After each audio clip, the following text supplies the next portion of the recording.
നമ്മൾ നിസ്സാരമായി തള്ളിക്കളയുന്ന 4 കാര്യങ്ങൾ സൂക്ഷിച്ചാൽ അവന്റെ വീട്ടിൽ ബറക്കത്ത ഒരു കാലത്തും അള്ളാഹു ദാരിദ്ര്യം തരൂല. അള്ളാഹു നമുക്ക് ഈമാൻ നൽകുമാറാകട്ടെ. പറഞ്ഞു തരട്ടെ 4 കാര്യങ്ങൾ. 1 ഇൻഷാ അല്ലാഹ് ചെയ്തൂടെ?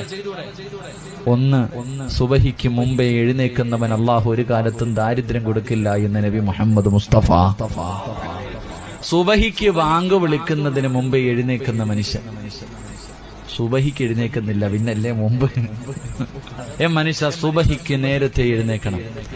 സുബഹിക്ക് ബാങ്ക് വിളിക്കുന്നതിന് മുമ്പേ എഴുന്നേക്കുന്നവൻ അല്ലാഹുവിന് ദാരിദ്ര്യം കൊടുക്കൂല. ഞാൻ വിശദീകരിക്കുന്നില്ല. 2 ബാങ്ക് വിളിക്കുന്നതിന് മുമ്പേ ഒതുവെടുക്കുന്ന മനുഷ്യൻ. ബാങ്ക് വിളിക്കുന്നതിന് മുമ്പേ ഒതുവെടുക്കുന്ന മനുഷ്യൻ അല്ലാഹു ആ മനുഷ്യന് ദാരിദ്ര്യം കൊടുക്കില്ല എന്ന് നബി മുഹമ്മദ് മുസ്തഫ സല്ലല്ലാഹു അലൈഹി വസല്ലം. 3 സുബഹിക്ക് നേരത്തെ എഴുന്നേറ്റു, ഒതുവെടുത്തു, ബാങ്ക്